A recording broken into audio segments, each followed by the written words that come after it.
Pé de Unha que é fogo. Fez 80 anos agora. Fizeram uma festa lá, né, lá em Plum para ele. Todos os ex-alunos de doutorado. Imagina, mais de 50, cara. Do mundo todo. Fizeram uma festa surpresa para ele lá.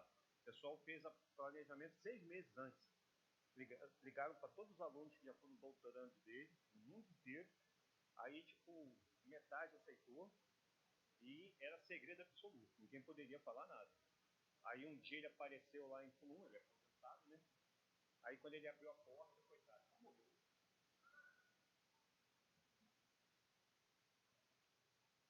Boa tarde. Mas é alto, hein?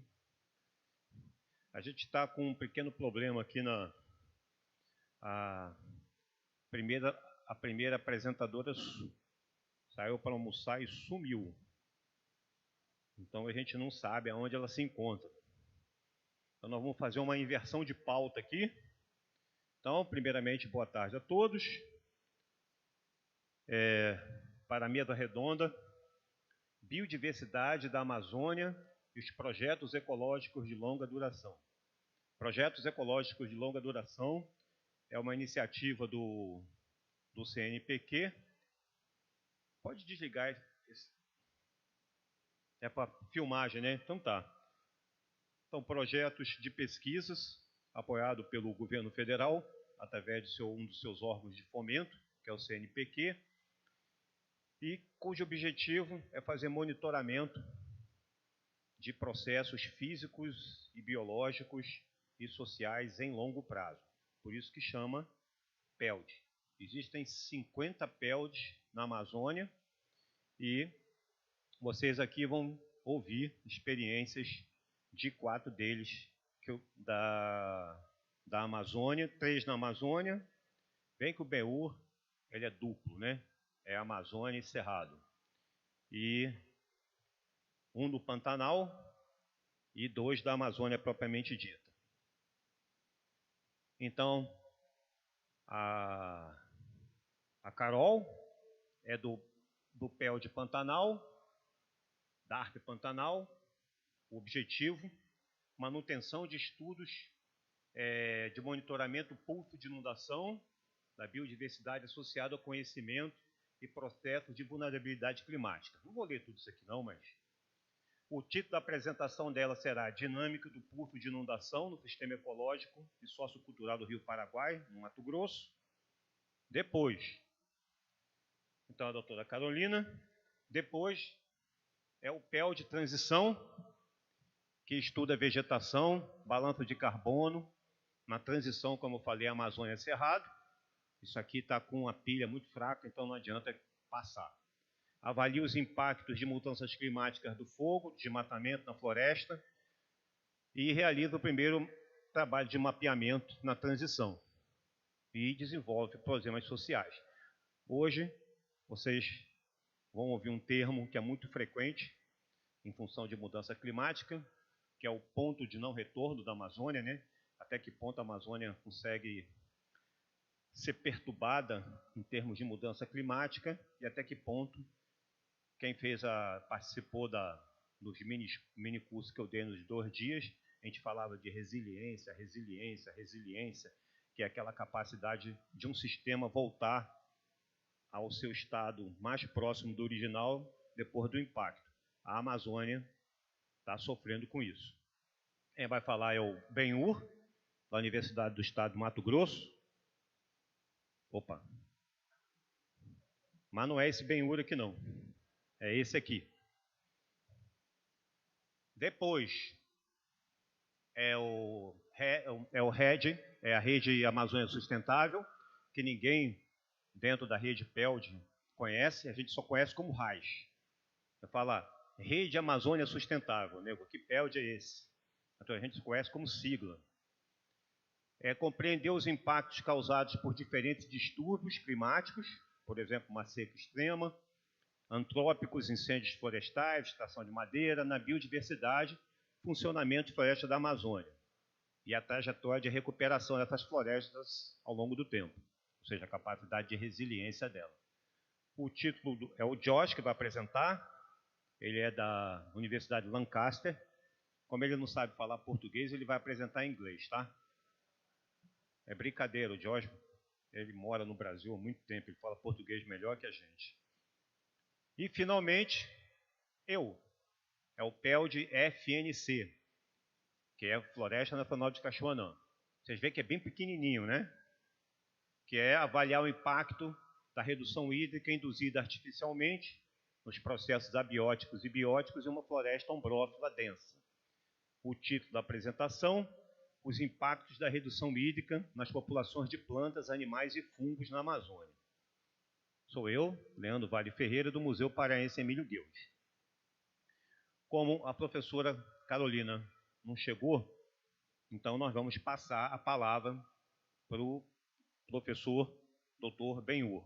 Cada apresentação terá no máximo 20 minutos e, com encerrar as apresentações, a gente vai abrir para as perguntas. Benhur, por favor. Aí você fica à vontade para apresentar onde você quiser.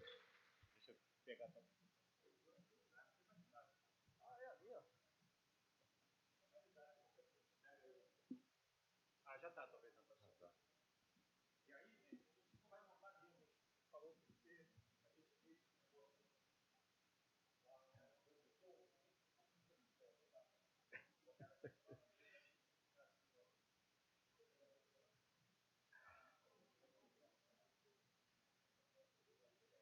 Para lá, né?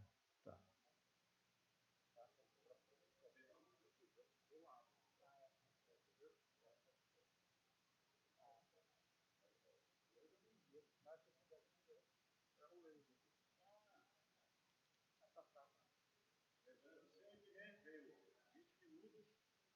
Ah, não.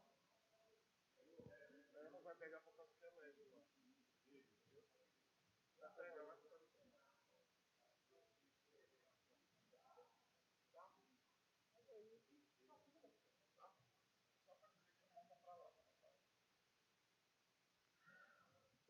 Boa tarde, pessoal. Depois do comentário ali do professor Leandro, né, vou ter que ser rápido mesmo. Eu vou apresentar alguns trabalhos nossos, e desses trabalhos, algumas evidências de que a Amazônia está chegando a um ponto de não retorno, já em alguns locais. Esses estudos eles fazem parte do PELD, né, Programas Ecológicos de Longa Duração, nosso PELD de transição, Amazônia Cerrado, que envolve muitos alunos da Bionorte, do nosso laboratório, que é o LABEV, da Unemat, Universidade do Estado de Mato Grosso. Então a gente tem diversas parcelas: Sorriso, Sinop, Gaúcha do Norte, Tangará da Serra, Serra das Araras, Cáceres, Alta Floresta, Parque Bacaba, Santana do Araguaia, Fazenda Veracruz, Tanguru, Santa Terezinha, e agora a gente está instalando em São Nicolau também, para depois expandir para Rondônia e também para o Maranhão, que é uma região ainda não coberta. Essa é a faixa, né, que a gente chama de transição Amazônia Cerrado, e quando a gente anda por essa faixa, é uma região de fronteira agrícola, a gente vê muito disso aí, ó. Degradação, a gente vê muita lavoura em contato com a floresta, a lavoura não oferece tanto problema, o maior problema é pastagem, por causa disso, queimada. Já coloquei em preto e branco aí para mostrar que o negócio não é fácil. Essa é a região de Sinop, Mato Grosso, aqui Gaúcha do Norte, tem gaúcho lá, né? A gauchanda vai, abre e começa a formar pasto. Isso aí é a área de pasto, a área para formar pastagem. Em desmatamentos irregulares, desmatamento com fogo. Então esse nosso sítio PELD, que na verdade são várias parcelas, ele foi utilizado por conta desses eventos, da sensibilidade climática, da quantidade de dados, ele foi eleito como um super sítio global de amostragem. Ele foi até publicado nesse trabalho na Survey in Geophysics, mostrando que o nosso sítio ele tem uma importância bastante grande. Aí nós temos parcerias também com o PPBio, a Rede Biota do Cerrado, Universidade de Leeds com a Renfor, Oxford, Exeter, a Universidade de Brasília, Federal de Jataí, de Manchester, o IPEM da USP, o FMT, Oregon, Universidade de Plymouth e Birmingham. E é interessante que nós temos aqui Plymouth, Birmingham, Manchester e o IPEM são coordenados por mulheres. Então eu faço uma homenagem às mulheres na ciência, que merece a nossa homenagem. E eu queria também fazer uma homenagem rápida para o professor Jimmy Hatter, do Jardim Botânico Real de Edimburgo, porque ele foi pioneiro em Nova Chavantina, onde a gente tem a sede do sítio Pelde. Isso aí nos anos 60 ainda, quando estavam abrindo a região, uma região de transição mesmo, de floresta para savana. E esses estudos de longa duração são muito importantes para gerar base científica. Sem ciência e tecnologia, país nenhum se desenvolve, não adianta. Então a gente tem aqui o país funcionando como um relógio, né, que são essas engrenagens ali na figura B. E uma dessas engrenagens é o relógio da morte, que eu vou falar daqui a pouquinho. E aí está o nosso resultado aí desses mais de 20 anos, né, 306 mil medições em parcelas, incluindo solos, tecido vegetal, onde os alunos são fundamentais, alunos da Bionorte, alunos da nossa universidade e também de outras instituições parceiras, né. Essa é minha aluna Bianca, afogada aí no meio de amostras de tecido foliar, de solos. E eu preciso citar esse artigo, que foi o primeiro mostrando que existe um cinturão hiperdinâmico ao sul da Amazônia, que as florestas são muito dinâmicas. Significa o quê? Nasce muito e morre muito. Então nós temos um turnover, né? uma mudança de biomassa muito grande. Então nasce, cresce e morre. Então nós temos algo que a gente chama de floresta tropical, né, Igor? Falei para vocês de manhã. É meio caótico, né? E nesse trabalho a gente mostrou pela primeira vez que existe esse cinturão. E, de fato, quando a gente foi fazer o balanço de carbono, a transição ao Amazônia Cerrado está perdendo mais. O sul da Amazônia está perdendo mais carbono do que ganhando. O que isso significa? Florestas em degradação, biomassa em perda. Aí, no meio disso tudo, né, dessa hiperdominância hiperdinâmica, tem a hiperdominância de poucas espécies, de 16.200, não mais que 260 espécies são responsáveis por dominar a Amazônia inteira. E essa dominação, essa hiperdominância, também é nos ciclos biogeoquímicos, né? Esse trabalho aí a gente também é coautor no anterior, nesse aí a gente colaborou bastante. E 1%, só 1% das 16 mil espécies provadas que existem na Amazônia são responsáveis por 50% da biomassa e produtividade. É um negócio assim incrível como que há uma dominância nos ciclos biogeoquímicos também na própria biomassa da floresta.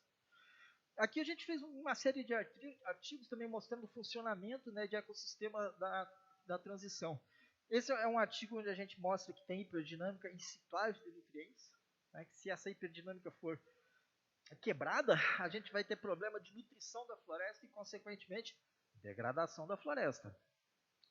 Aí a gente continuou, esse aí é o artigo 2, né, mostrando que também existe um efeito contrário, de cerrado se tornando floresta.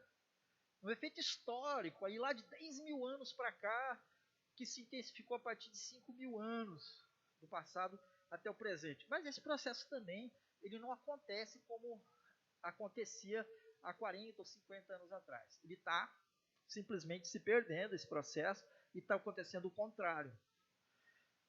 Aí também uma egressa nossa da Bionorte. Recentemente nós publicamos esse artigo mostrando assim, diferentes demandas de nutrientes entre cerrado e floresta para conseguir entender o funcionamento desses ecossistemas da transição. E ela é brasileira, viu? Tem cara de gringa, mas ela é bem brasileira, mas bem brasileira do interior, bem brasileira mesmo. A Renata. E ela foi minha orientada, fez um sanduíche em Oxford para trabalhar justamente com o funcionamento dos ecossistemas. Aí o Jesse Newton também foi orientado a Bionorte. A gente fez um ensaio entre duas espécies, né, uma exótica e outra nativa, que é uma espécie-chave, que é o taquigali, para saber qual a performance de cada uma. E o carvoeiro, a nativa, ganhou assim de 10-0 da espécie exótica. Ele fez também um sanduíche na Universidade Davis, está aí ele, o José Nilton.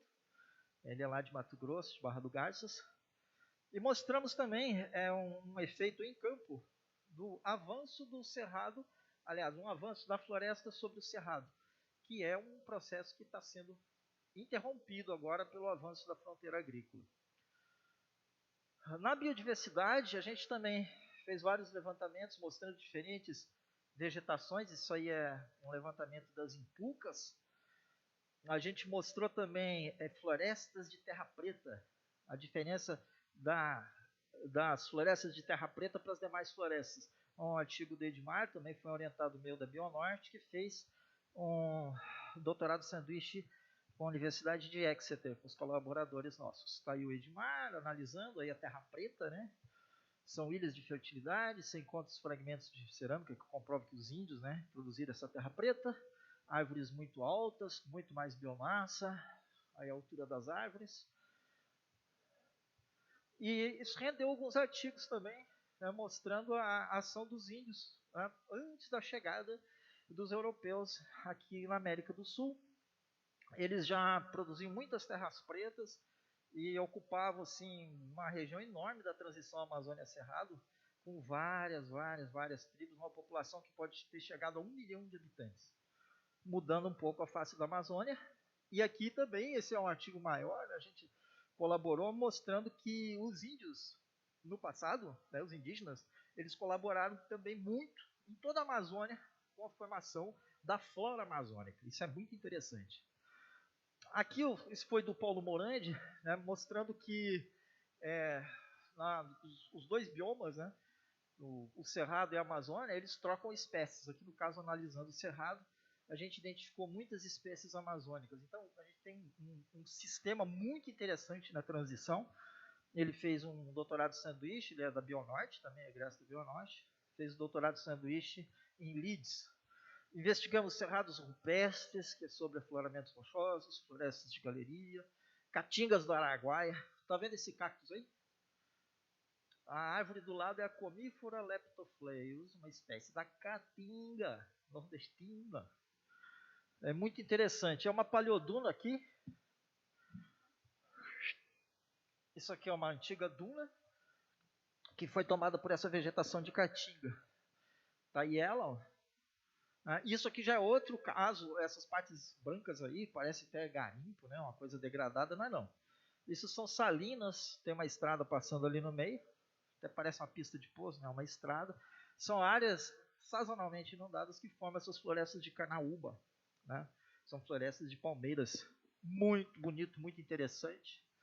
Aí nossos alunos, aí a maioria da Bionorte, aí o Paulo Morandi, o Fernando Elias, José, que agora é pós-doc do professor Jos Barlow. E o Fernando é bem lá do interiorzão de Mato Grosso mesmo, mas está se destacando muito na pesquisa. Ele é muito bom mesmo de trabalho. E esses três aí são excelentes, ex-alunos nossos. Também floresta estacional semidecidual, floresta monodominante de brósmio, que é uma raridade, uma floresta muito rara, que a gente estudou há vários anos. A estacional perenifolia, com suas árvores gigantes, né, suas grandes árvores. E eu queria falar um pouco de mapeamento, né, porque mapa é usado desde o descobrimento das Américas, muito antes até, né? Mapa é sempre usado como fator de planejamento. Então a gente tem lá em cima, vocês veem o Brasil, e a área que a gente atua de transição Amazônia-Cerrado. Então nós redelimitamos a área, essa parte em cinza aí, que vocês veem essa mancha cinza, ali é uma intrusão amazônica que pega a Nova Chavantina, que está ali na transição, mas não é reconhecido oficialmente. A gente propôs esse reconhecimento, que a gente refez, né, o que o Radar Brasil tinha feito em 78 com o radar, a gente refez com o Landsat, com o satélite, que é mais acurado. E aí essa linha azul mostrou que a Amazônia é mais ao sul do que parece, né, do que os mapas oficiais constam. Publicamos esse artigo na Biodiversity Conservation, propusemos, né, essa linha, e agora a gente está, isso foi notícia também, foi pesquisa do dia lá do CNPq, foi revista FAPESP, teve uma ampla repercussão, mas a gente precisa mostrar a faixa, né? E agora a gente está trabalhando no mapa, que é essa linha em vermelho. Estão vendo ela em vermelho aí? Essa delimitação em vermelho é o que a gente está propondo da faixa de transição, que é uma vegetação diferenciada. E aí, com estudos socioeconômicos também, etc., que a gente vai publicar. E no final das contas, a gente identifica essa faixa com um problema né? Um gigantesco efeito de borda, que vai progredindo floresta dentro. E é isso que a gente está preocupado. Está vendo essas partes em vermelho aí? Isso é desmatamento, né? Desmatamento, queimado, ocupação. Então isso está progredindo e provocando nessas bordas aí pontos de não retorno, né? Então interessante, eu queria até mostrar isso aqui. Em 2009, olha lá, ó, Brasil decola. Isso é a revista The Economist. Em 2013, 4 anos depois, o Brasil estragou tudo. Arruinou, né, o próprio Brasil. E em 2019, também na mesma revista, o relógio da morte da Amazônia, que é aquele reloginho que eu falei que eu ia contar para vocês. Esse relógio da morte, na verdade, é o tipping point. A gente falou sobre isso, né, aqui nessa revista, na The Economist. Foi pessoal de Santarém. E nós, lá em Nova Chavantina, a gente mostrou algumas evidências e detalhes desse tipping point. Não vou entrar assim, em detalhes, não vou falar muito detalhadamente, mas nós temos basicamente 2 aquecimentos em um. Né? Um aquecimento é o global, todo mundo conhece, né? Aquecimento global é tão falado, mas tem um menos falado, né? Que esse global está aí, ó, explodindo a temperatura lá no final do gráfico, vermelho à direita ali, vocês podem ver que a temperatura está realmente explodindo aí no mundo todo, né? Mas tem o local. Quando se desmata essa área em aberta e desmatada, a temperatura sobe. Por quê? Porque você não tem a transpiração das árvores, ou tem muito pouco de transpiração vegetal. Então a temperatura sobe, porque não troca calor. Não tem esse efeito aí, ó, de ar-condicionado, de troca de calor. Então o resultado disso é que as florestas ao sul, que já são mais sensíveis aos aumentos de temperatura, estão sofrendo mortalidade. Nós colaboramos nesse trabalho também, publicado na Science, né, mostrando a hipersensitividade das florestas ao sul da Amazônia, tá, que estão morrendo por efeito de temperatura, picos de calor, tá, mais sensível ao sul da Amazônia.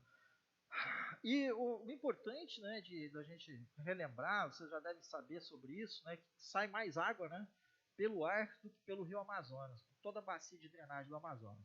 Então é muito preocupante quando você tem esse efeito aí, ó, desmatamento nesse gráfico aqui embaixo e redução de chuva, é muito forte a relação. A gente publicou esse trabalho na Revista Brasileira de Meteorologia em 2014, já mostrando isso para o município de Colíder, o mais desmatado de Mato Grosso. E agora a gente está preparando um novo, até falei com o Dios agora há pouco, mostrando para toda a Amazônia o efeito do desmatamento na redução de chuvas, e colocamos os ventos dominantes, mostrando que até fora da Amazônia, ali na Ponta das Setas, é a região de Jataí, em Goiás, que está sofrendo já secas por conta da Amazônia. E em 2021 a gente mostrou isso, a gente publicou isso assim, para divulgação mesmo, divulgação científica através da Reuters. A gente mostrou os milhares de pequenos, né, eles chamaram ali de Amazon Little Tipping Points, né, os pequenos tipping points da Amazônia, que são milhares, talvez milhões, quem sabe. Aí a gente mostrou que esse efeito ali é progressivo, né? Então, será que está perto do ponto de inflexão? O que vocês acham? Será? Bom, perto está, mas vai acontecer? Não sabemos. A gente tem algumas evidências, mas a gente precisa ter mais certeza. É ciência, né? E o efeito é sempre borda. Cria-se borda, cria áreas desmatadas de pouca transpiração, calor maior. Daí na virada do ano, a gente alertou que a Amazônia está mais perto do ponto de não retorno, isso para a grande mídia, para a grande imprensa. Daí esse trabalho, né, eu falei sobre esse problema, né, essa ameaça, aí foi reproduzido na mídia. A partir da Reuters, né, foi reproduzido em vários periódicos, falando que o mais importante é o fogo. E a gente sabe como as queimadas crescem, 2016, 2017, The Guardian, né, imprensa internacional, 2018, e vai ter uma nova onda em breve, né, porque esse processo não vai parar. A gente sabe que as queimadas vão prosseguir. Então isso explodiu na mídia, né, foi muito falado. E um outro detalhe é que as florestas inundáveis também estão sofrendo. Mas não é inundável? está sofrendo com a seca. A professora Carolina tem visto isso muito no Pantanal, né, professora? Sobre essa mortalidade que mesmo áreas inundáveis estão sofrendo, porque elas estão secando. Então é um problema muito sério. Está aí, ó. Essa vegetação inundável aí, morta. Pelo quê? Fogo. Queimou. E olha a caminhonete. Essa caminhonete é novinha, viu? Eu comprei lá em Brasília. Olha aí, ó. Chique, hein? Atravessando aí pro Pantanal do Araguaia, olha lá, ó. Zerado. Tava cheirando a nova. Fomos estudar umas empucas queimadas também, vegetações inundáveis queimadas pelo fogo. E tá aí, essa é uma... Era doutoranda na época da Universidade da Califórnia, gente. Ela estava ajudando nas pesquisas, né? A gente coletando solos e tal. E olha aí, ó. Gente do céu. Não escapa nem carro. Zerinho, tava cheirando a novo, queria chorar. Nós custando 10 anos para conseguir comprar um carro desse. Novinho, mas esse 10, né? Chique, toda adesivadinha, bonita, né? Todo mundo orgulhoso. Queimou. Recebemos o seguro, tá? Daí a gente comprou uma usada. A gente conseguiu comprar, olha aí o que sobrou. Então, gente, isso é uma mensagem muito negativa, né? E que envolve seca também. Então, não é só o fogo. O fogo está relacionado à seca. Então, tem muitas secas, né? Mais de 1000 municípios. Isso em 2016, 2017 também. Né? E esse processo todo assim, de seca, de aumento de temperatura, aumenta também a velocidade dos ventos. E a gente também mostrou pela primeira vez, foi da Simone, né, egressa da Bionorte, mostrando no Journal of Ecology, efeito do vento matando as árvores. Ela fez o doutorado de sanduíche na Universidade de Leeds, e isso aí foi assim, muito divulgado na mídia, né, mostrando que os ventos estão quebrando as árvores no sul da Amazônia. Mas estão quebrando mesmo, assim, quebra, forma clareira e vira um problema seríssimo. Então isso se desdobrou, foi muito comentado nos portais, nas agências de notícia, né? Os portais de notícia divulgaram bastante esse processo. E tá aí, ó, a gente encontra muito disso na Amazônia, principalmente no sul da Amazônia, árvores quebradas pelo vento. É interessante isso aqui, ó, foi reproduzida essa mensagem aí no Twitter, né, de que milhares de árvores são mortas diariamente nas florestas. Muitas morrem devido às mudanças do uso da terra. Mas vocês já se perguntaram quais as razões da mortalidade em florestas intactas? Sigam o fio. Bem legal, eu achei isso. E isso provoca colapso mesmo, né? Colapso no ciclo de carbono, a gente mostrou isso. A gente mostrou com dados de campo mesmo, que está começando a colapsar. E aí você tem a associação, aquecimento global, ou mais local, secas, queimadas, ventos, e isso tudo levando ao ponto de não retorno. E quem poderá nos salvar, Leandro? Mas não sou eu não, viu? Sou eu não. Tem que chamar um herói de cinema, ou Espartaco, né? O Espartaco é o presidente de honra aqui do Congresso, fundador da Bionorte. Mas tem que ser um personagem místico assim, para conseguir reverter essa situação atualmente, que está difícil. Né? Então, evitar que a vaca vá para o brejo é muito melhor do que tentar tirar, né? Do que tentar tirar a vaca do brejo. E a gente está vendo que ela já entrou, metade da vaca já está no brejo. E aí a gente levanta assim para finalizar e para refletir se é possível conciliar agronegócio com o meio ambiente. Nós achamos que sim. Se investir em tecnologia, se verticaliza a produção em áreas consolidadas, em áreas já abertas, em áreas de pastagem degradada, com plantio direto, integração lavoura-pecuária, agricultura que eles chamam de 4.0, né? Que é agricultura de precisão. Está aí o plantio direto com palhada, protegendo o solo, integração lavoura-pecuária, onde você coloca a pecuária, depois lavoura novamente, e utiliza um conjunto também de tecnologias digitais que aumenta a produção agropecuária sem derrubar nenhuma árvore e protege o nosso grande corredor de chuvas do Brasil, que é a Amazônia. Tá? Então essa era a mensagem final, e eu queria citar assim bem no finalzinho aí a professora Bia, que foi coordenadora do projeto PELD já desde o começo, e ela falou o seguinte: enquanto não pararmos para ouvir o que as espécies estão nos dizendo, só tomaremos decisões erradas. Então a gente tem que ouvir a floresta, ouvir o cerrado, ouvir a vegetação. Tá? A Bia ela fundou o PEL de Trans e fundou também o Programa de Ecologia e Conservação da Unemate de Chavantina, que agora a gente tem mestrado e doutorado também. Lá no interiorzão, é a menor cidade do Brasil com doutorado. É uma cidadezinha pequena, tem 22 mil habitantes só. E aí, gente, meu muito obrigado. Eu acho que deu certo o tempo, Leandro.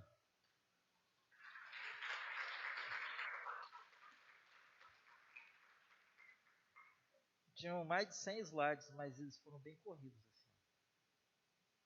Eu te conheço, rapaz. Por isso que eu tenho que te controlar.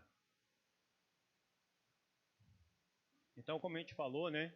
As apresentações elas vão ser contínuas, né? E no final a gente abre para pergunta. Cadê a professora?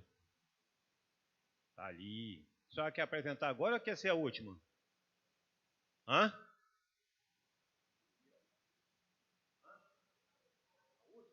Tá, depois você vai ter que botar a apresentação lá que não tem, tá? Tá, mas não tem pressa. Então agora a gente vai ouvir um dos meninos dos Beatles, né? O Charles, né? Ele não vai fazer que nem a nossa ex-querida presidente da República, Dilma Rousseff, que falou na estátua dos Beatles, falando que é muito legal conversar aqui com meu amigo Elvis. Ele funciona? Adianta, esse aqui volta. E a luz não está...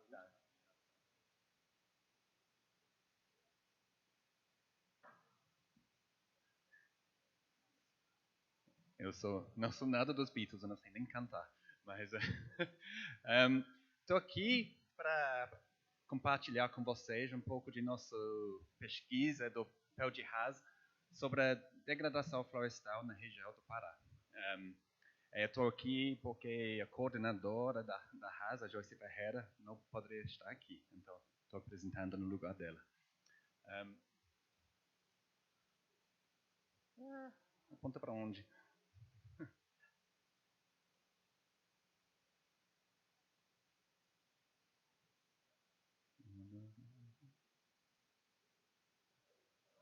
Parou. Acho que ele está... agora. Ah, tá. Então, eu vou apresentar em português, mas isso vai ser a única slide em português, o resto em inglês. Eu peço desculpas. Então. Mas você sabe como é escrever em português num teclado em inglês, é um inferno.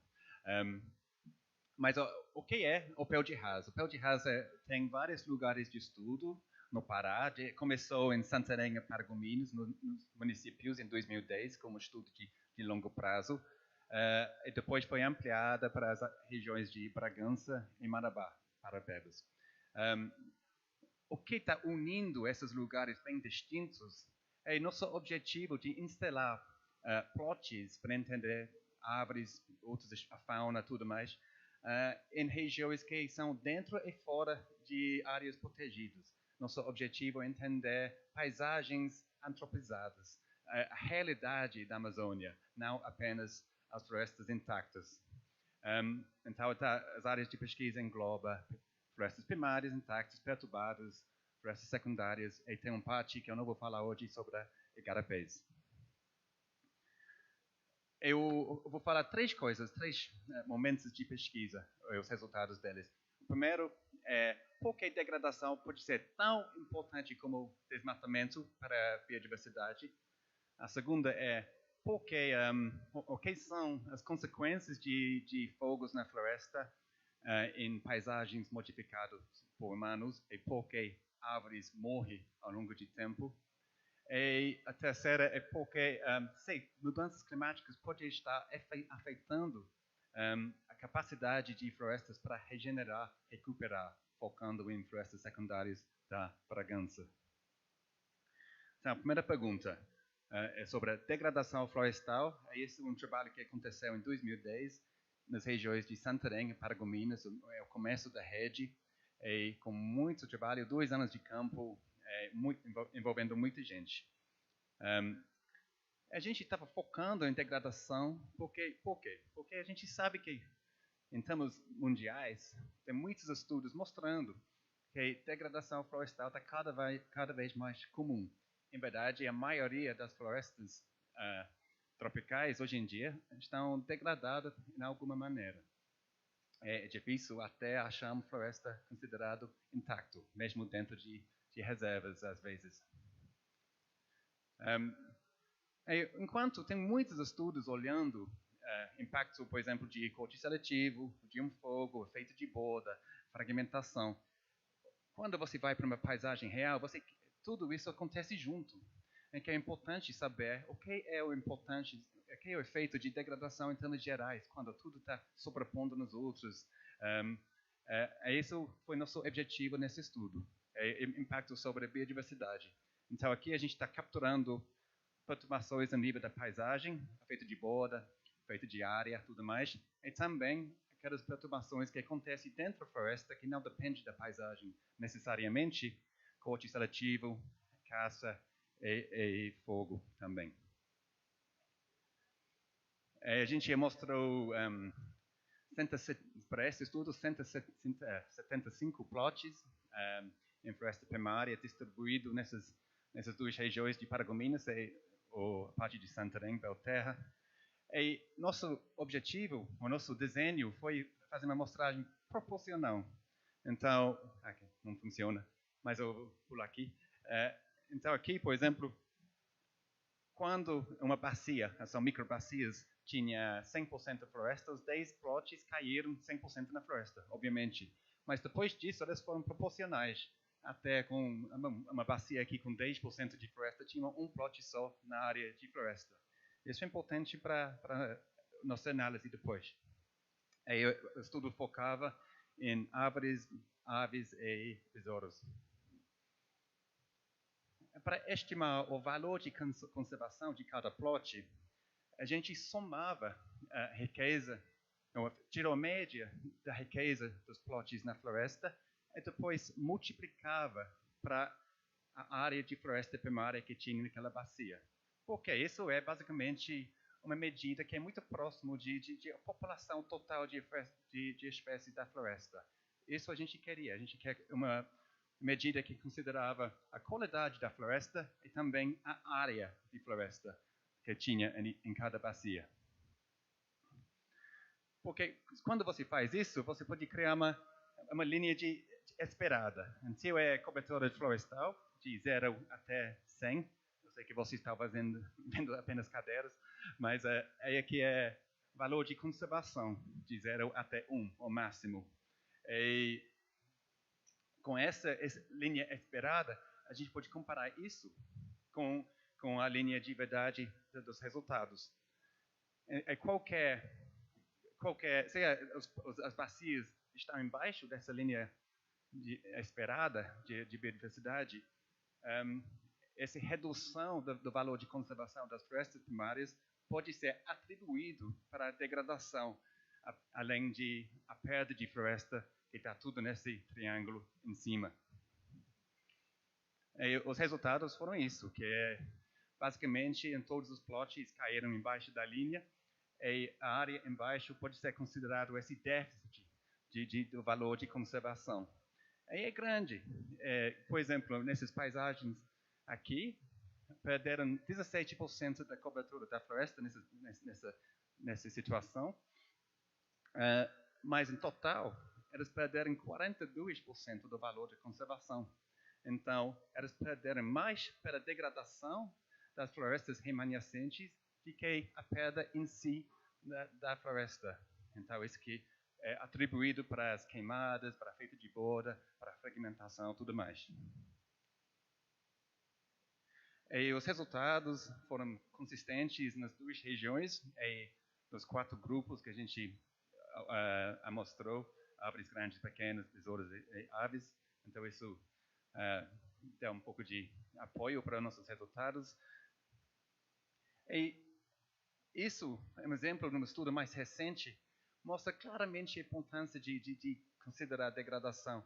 Isso agora focando na era de endemismo de Belém.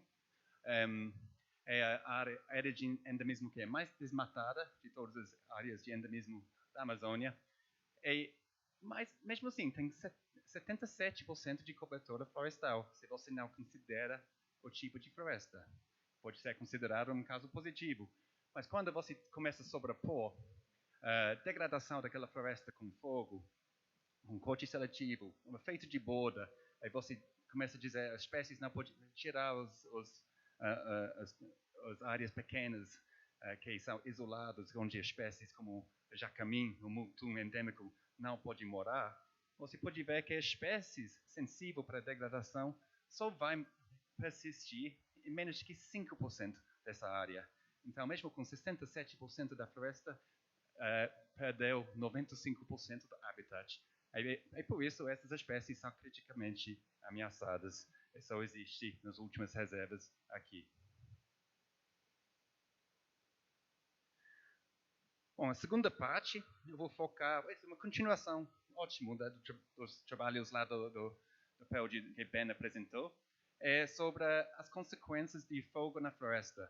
Especialmente o que acontece quando um incêndio acontece numa área que já foi degradada antes. Em realidade, esses mega incêndios que a gente está vendo hoje em dia, eles fazem parte da realidade amazônica hoje em dia, infelizmente. Esse aqui é Santarém, de novo, a flora do Tapajós, Rio Tapajós, e nossas bacias de estudo. A área esse verde claro aqui são florestas secundárias, esse rosa são os incêndios que aconteceram no El Niño de 98. Então, foi considerado uma grande tragédia na região e queimou essa quantidade de floresta. Mas isso foi resultado do fogo em 2015 e 2016. Basicamente, queimou a maioria dessa região de Santarém, incluindo grandes partes, 25% da flora, 28% da Resex Tapajós Arapiuns, no outro banco aqui. Na região inteira, queimou mais de 1 milhão de hectares de floresta. E ninguém falou nada, não estava nem nas notícias. Essas são realidades da Amazônia em El Niños ou épocas secas. E antes, a gente estava nessa região, fazendo nosso PELD, estudando recuperação das florestas. A gente esperava. Aconteceu esse evento que, com certeza, não ajudou. Mas antes disso, a gente estava lá 5 anos coletando dados sobre o crescimento das árvores, dinâmica da floresta, os traços das plantas, tudo mais. Trabalho liderado por Erika Beringer. Depois do fogo, a gente voltou para estabelecer os mesmos protocolos em todos os plots que queimaram. Queimou 8 de nossos plots, de 20 que são de estudo de longo prazo. Aí a gente recolocou todas as coisas de medir respiração, tudo mais. E depois de 3 anos, a floresta era mais ou menos assim, muito denso, com muitas árvores pequenas crescendo de poucas espécies. Então aqui, antes do fogo, nosso desenho era para ter um desenho equilibrado de floresta não perturbada, com corte seletivo, floresta que queimou uma vez em 98, e floresta secundária. E o fogo atingiu 3 desses grupos. Não perfeitamente, mas pelo menos tinha réplicas de tudo, para cada grupo, em cada sistema. Isso abriu para a gente uma oportunidade para entender, comparar o que aconteceu nas florestas queimadas e não queimadas nessas situações anteriores. Aqui a gente viu que aqui é floresta queimada, que isso é a perda de carbono nas florestas. E depois da seca severa, que é essas linhas vermelhas aqui, começou a perder carbono e continuou perdendo carbono para 3 anos, até o começo da pandemia, nossa última amostragem por enquanto. A gente está voltando lá agora. Mas na floresta apenas com uma seca, basicamente perdeu um pouco, e alguns plots continuam perdendo, mas era muito menor. A floresta que queimou perdeu 4 vezes mais carbono nos 3 anos. Então a pergunta que veio disso é por que as árvores continuam morrendo ao longo desse tempo? Por que elas morrem no começo, depois dos primeiros 6 meses? Tudo bem, a gente entendeu isso, mas por que elas continuam morrendo? E a gente queria avaliar isso usando nossa amostragem de árvores árvores aqui, 2.500, e o tempo de mortalidade, porque a Érica estava no campo cada 3 meses avaliando cada árvore para ver quando morreu ou não. A gente tinha nossas medidas anteriores, como DAP, altura, vários traços, espessura da casca das árvores antes de morrer. E depois da queimada também a gente mediu a cicatriz de fogo, aquela área preta, altura em cada árvore também. E os resultados estão aqui. Essa aqui é uma análise de sobrevivência, então um pouco complicado, mas basicamente foram 5 variáveis importantes para a floresta queimada. E nesse ranqueado, mais importante aqui para até o menos importante. Mas o que é interessante aqui, que esses fatores que são a espessura da casca, nitrogênio na folha, a altura da chama, a cicatriz de fogo, foram as variáveis menos importantes. E o efeito deles era bem no começo. Então, a mortalidade no começo foi explicada por eles, mas depois eles não tinham relevância nenhuma na mortalidade das árvores. Mas os fatores mais importantes foram esses, que foram a densidade da madeira, da árvore em si, e o nível de degradação que aconteceu no plot antes. A gente mediu isso de maneira usando a densidade de madeira média do plot. Você pode ver que essas variáveis, além de ser muito mais importante, você pode ver o tamanho de efeito aqui, elas duraram muito mais tempo. Então, elas estão influenciando se uma árvore sobrevive ou não. Isso pode ser porque elas estão protegendo a árvore para vento, tendo densidade de madeira mais alta, ou quando você tem uma floresta mais intacta, talvez você proteja aquela floresta também, porque ele também tem menos acesso de vento e tudo mais. São coisas que a gente tem que entender melhor. Agora, a terceira pergunta, é sobre mudanças climáticas e se elas podem limitar a capacidade das florestas amazônicas para regenerar depois de distúrbios. Isso é o trabalho de Fernando Elias, de novo, que o Ben apresentou. E aconteceu em Bragança, uma área que vocês devem conhecer, é uma área extremamente desmatada, que foi desmatada séculos atrás. Quase não sobra floresta primária, que são os dados de macrobiomas. As únicas florestas primárias são basicamente os mangues e algumas áreas alagadas. O resto é floresta secundária. É uma região também, como o resto da Amazônia, que está sofrendo os efeitos de mudanças climáticas, com aumentos de temperatura e diminuição de chuva também. Essa região aconteceu antes do PELD, uma sequência de amostragens nas florestas. Então, tinha uma série de 20 anos de amostragens de uma floresta secundária crescendo. E o que a gente viu, que não é grande surpresa, que a floresta secundária continuou crescendo da idade de, acho que mais ou menos 30 anos, no começo aqui, até a idade de 50 anos. Então, a floresta está crescendo. Mas, em termos de diversidade, está estagnada. A floresta aqui é positivo, mas não é significativo. É basicamente estagnada, não está acumulando muitas espécies. E talvez isso é porque em Bragança não tem mais floresta primária, não tem fontes, não tem. As florestas basicamente está lá com aquelas sementes que existem na região. Perdeu as fontes da floresta primária. Também a gente viu isso, que é comparada com os outros estudos sobre as florestas secundárias na Amazônia, a taxa de acúmulo de carbono é muito baixa. Aqui é a taxa dos plots em Bragança, é basicamente 1 tonelada de carbono por hectare por ano. Isso é muito baixo, porque as outras estimativas de florestas secundárias são aqui, 2,5, 3, já até 4 toneladas de carbono por hectare por ano. Então, isso é preocupante. Pode ser que o histórico de desmatamento, o uso repetido daquelas áreas está diminuindo a capacidade das florestas recuperar, e também a falta de espécies. Mas o estudo do Fernando revelou outra coisa preocupante, que é o papel do clima. Aqui é uma análise bayesiana das anomalias Então você tem que, só um pouco complicado entender imediatamente, mas basicamente a mensagem aqui tinha um resultado significativo de anomalias de chuva com o crescimento dos plots. Então, em épocas mais secas, anomalias mais secas, o crescimento das florestas secundárias está diminuindo. Então, com mudanças climáticas, se as épocas de seca são mais fortes, isso pode eliminar a capacidade da floresta voltar. E também com temperatura. Isso aqui é uma surpresa, mas a temperatura estava diminuindo o recrutamento de árvores nos plots. Então, isso também está diminuindo a capacidade das florestas voltarem. Então, com mudanças climáticas, a gente está perdendo, talvez, nossa capacidade de regenerar esses plots.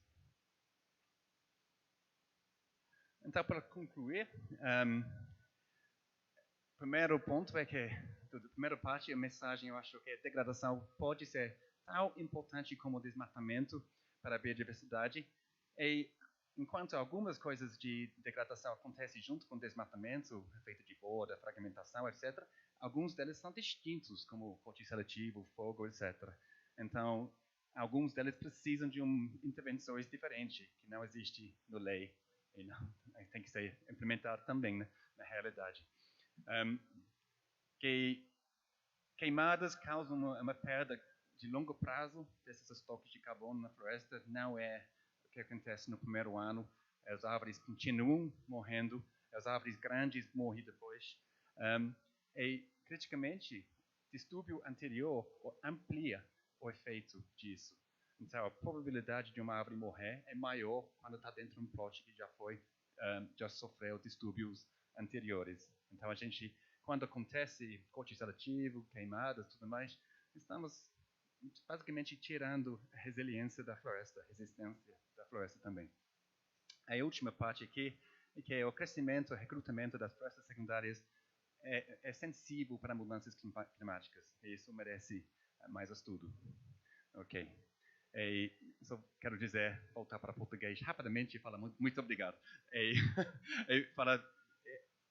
Esse trabalho aqui foi feito para todos os pesquisadores e assistentes do campo do Pé de Haas, mas em particular Joyce Ferreira, a coordenadora, Erika Berenga, que liderou todo o trabalho do campo em Santarém, e Fernando Elias, que liderou o trabalho de campo em análise em Bragança. Obrigado.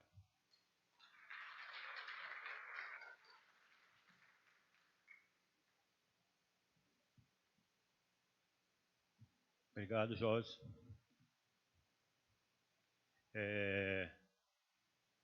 Então, dando continuidade aqui, nós vamos colocar a apresentação que eu vou fazer. A minha apresentação vai ser, acho que, mais curta de todas. Você pode colocar a apresentação aí quando puder, quando tiver no sistema. Eu não estou enxergando mais de nada. Cada vez que passa aqui, meu amigo, fica tudo verde.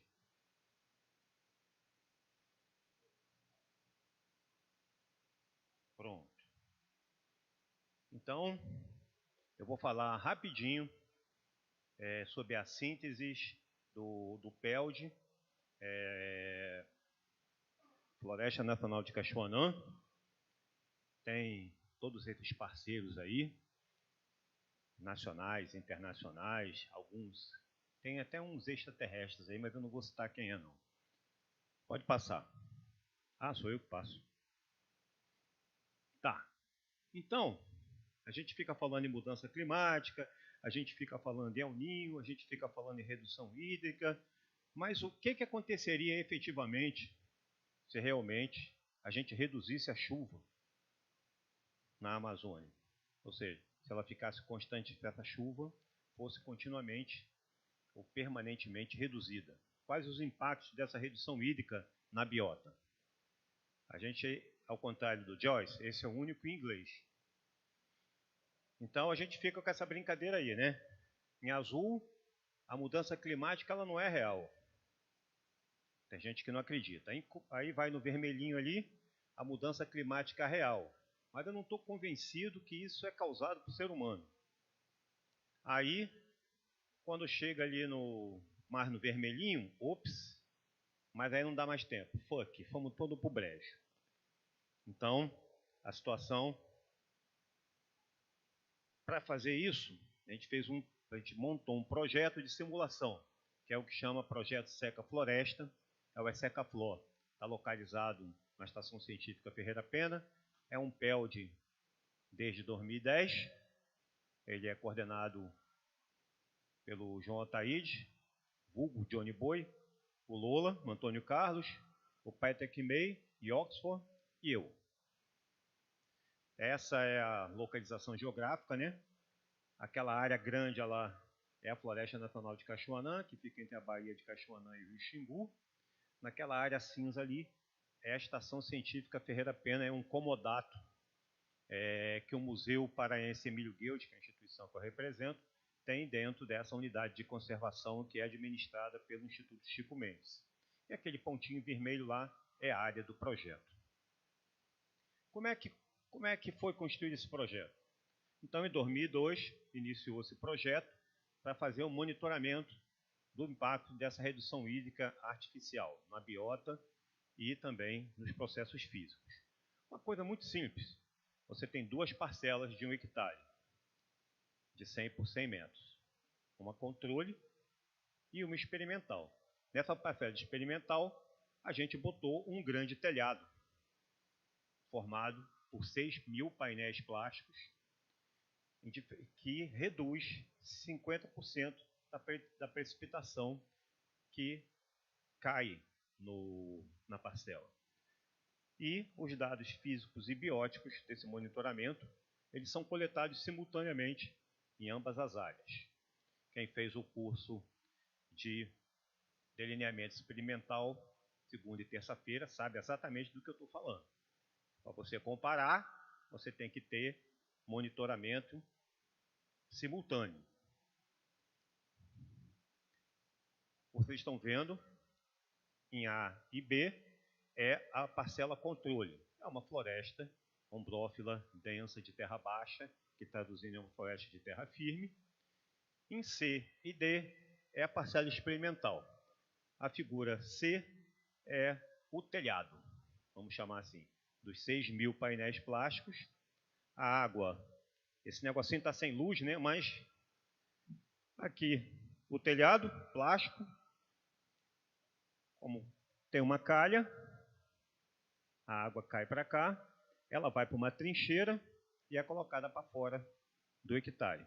E aqui vocês estão vendo por baixo. Esses painéis são constantemente mudados para ter sempre transparência total. E 50%, porque ele é aberto para as árvores subcrescerem, e o objetivo era exatamente simular uma redução hídrica, não fazer uma redução hídrica total, que a gente sabe que vai morrer tudo. Então, aqui a gente vai apresentar alguns resultados. Aqui vocês têm uma visão também, de novo, do painel, né? E começa a mostrar algumas coisas. Aquela árvore pretinha que vocês estão vendo lá é uma árvore morta. A gente vai explicar por quê. Em cada parcela dessa, tem 11 trincheiras dessa aí. Essa trincheira tem 5 metros de profundidade e ela mede a umidade do solo. Ela tem 5 metros, mas a gente tem sensor até 4. Então ela mede na superfície 1, 2, 3 e 4. Esse monitoramento ele acontece desde 2002, ou seja, tem 20 anos de monitoramento contínuo. Então, tem 8 trincheiras dessa aí na parcela controle e 8 na parcela experimental. Aí, eu estou abrindo trincheira, isso aí é para proteger os equipamentos. Esse gráficozinho aqui é super simples, ó. Parece complicado, mas não é. Eu só trouxe os 3 últimos anos. Apesar de pandemia, a gente ia lá, fazia as medições, basicamente automatizado, e a gente já tinha pegado o Covid mesmo, então podia ir tranquilo. 2000, 2001, 2002. Ali são as profundidades. Superfície 50, 1 metro, 2,5 metros e 4 metros. É só olhar. Isso aqui é a umidade do solo.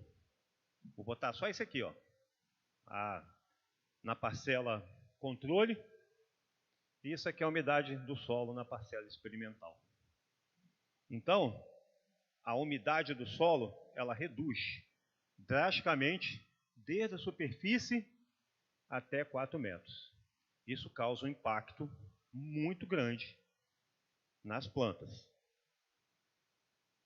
Então, a primeira coisa que acontece é que há uma grande mortalidade de árvores, como vocês podem ver ali naquele slide à direita.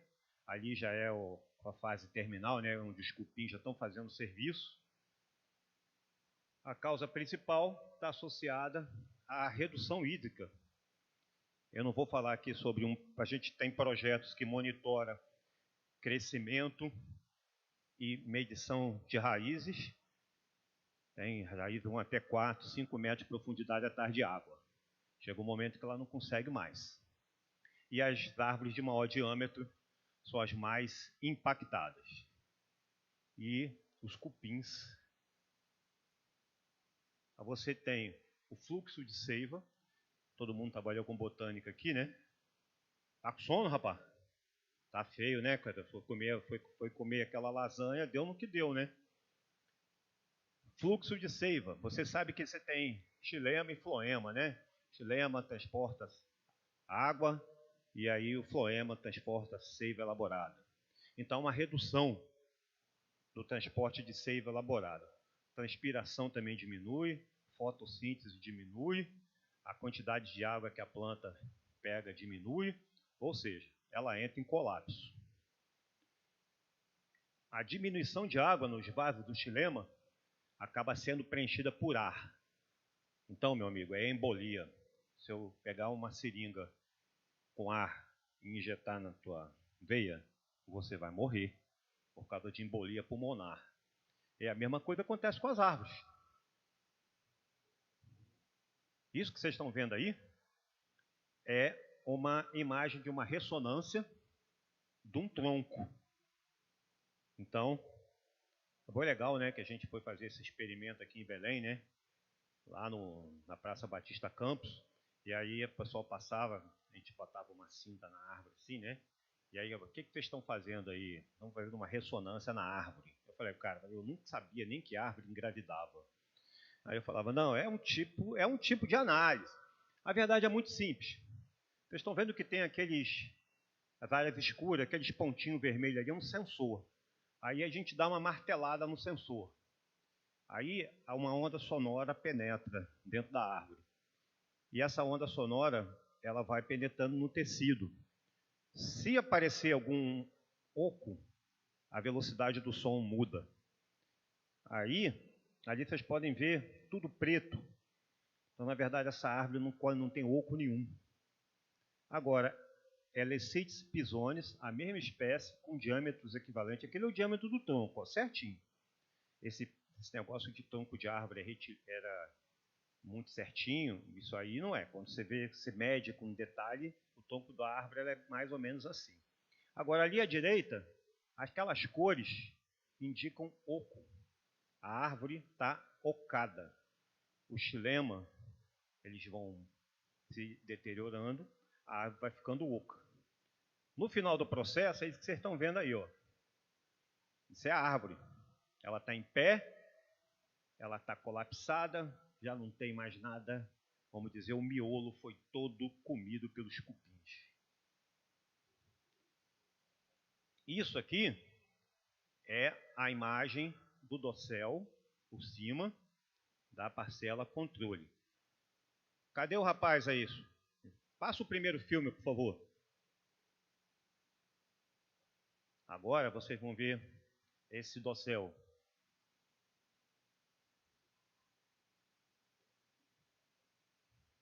Um colega inglês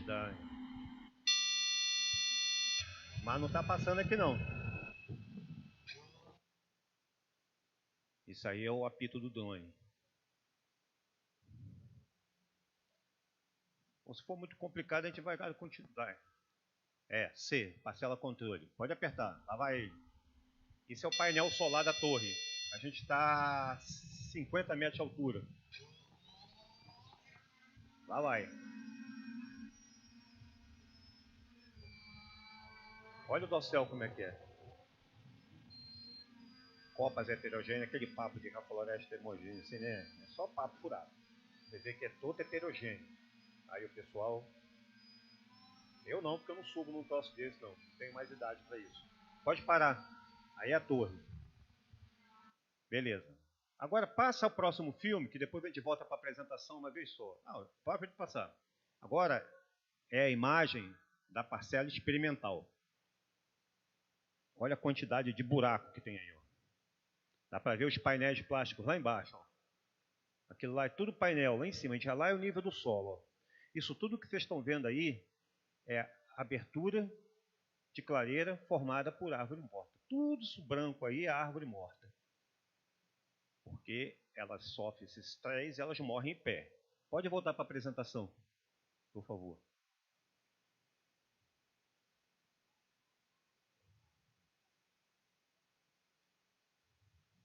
Então,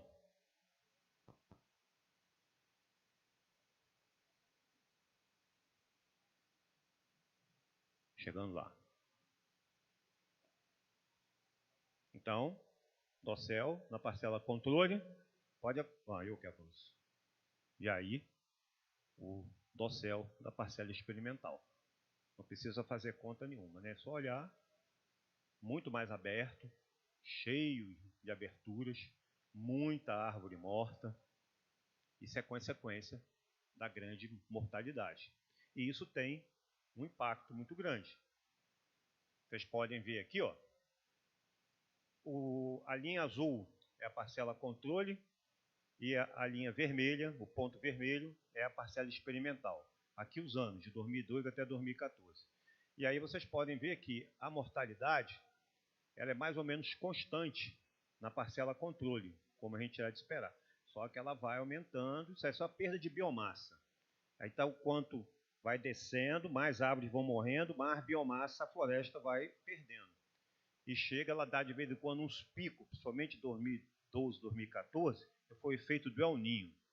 Aumenta mais ainda a mortalidade e você tem muito mais perda de biomassa. Então, a mortalidade na parcela experimental é o dobro da parcela controle, principalmente com as árvores de maior de 40 centímetros. Você tem uma perda de 35 toneladas de carbono na parcela experimental e você tem um ganho na parcela controle. O resumo da ópera é isso aí. Isso aqui nada mais é do que branco, crescimento e recrutamento. A árvore cresce e todas as árvores que atingem um limite mínimo para entrar no levantamento botânico, que são 10 centímetros de diâmetro, 31,5 centímetros de circunferência, entram. E ali em preto é o que morre. Então o balanço é positivo, que é o net change, ou seja, entra mais árvore do que morre. Na parcela experimental, bye bye. A mortalidade é muito maior do que o incremento e o recrutamento. O balanço é negativo. Então, isso tem consequências. A gente vai ver o resto que acontece. Aumentou a mortalidade, abriu o dossel, diminui a umidade do solo, aumenta a luminosidade, aumenta a temperatura, aí começa o caos. Isso aí, ó, é a regeneração natural, que são as sementes que caem dos frutos e começam a crescer no solo da floresta, dando início ao processo de crescimento. Lá à esquerda é o número de indivíduos, a plot A a gente chama o plot controle e o B é o experimental. Redução da regeneração natural. E ali é o número de espécies, no segundo gráfico. Uma redução do número de espécies. Então, já no início do processo, a gente já está perdendo indivíduos e está perdendo espécies. Outra coisa que está fazendo é que mudando a composição de espécies. Em 2010, cada bola dessa aí é uma parcela da regeneração natural. A é controle, B é experimental. A composição de espécies em 2010 dessa regeneração natural ainda era mais ou menos embolada. Em 2019, já separou. Ou seja, nós estamos perdendo indivíduos, perdendo espécies e está mudando a composição. Aqui, na parcela experimental, que é a B, está ficando as espécies mais especializadas a ressecamento. Se eu for transformar isso aí em forma de vida, que é muito complicado fazer uma apresentação tão curta, a gente vai ver que daquele lado lá só vai estar começando a ter muita liana, cipó e muita palmeira. As árvores, propágulos de árvores, arbustos, plantas herbáceas estão desaparecendo. Aqui são arbustos, são plantas do subbosque que nunca vão ser árvores, que a forma de vida dela é arbustiva. Essas estão ferradas. Aqui só um exemplo, a Faramea anisocalix, que é um arbusto do subbosque, muito comum lá. E aqui você tem a abundância, o diâmetro e a altura. Reduz drasticamente da controle para experimental. E outra coisa, infelizmente eu acho que eu não coloquei. Em 2010, você tinha uma redução, essa redução aí. Em 2019, não tinha mais, porque não tinha mais Faramea anisocalix na parcela experimental. Ela desapareceu. Isso também foi feito com outras espécies. Vamos seguindo. Agora a gente saiu da regeneração natural, passou para a população arbustiva e agora a gente vai para o recrutamento, que são as plantas que vão crescendo para se tornar árvores no futuro. Aí, meus amigos, aí o negócio fica bravo também. Número de indivíduos, número de espécies, parcela controle experimental.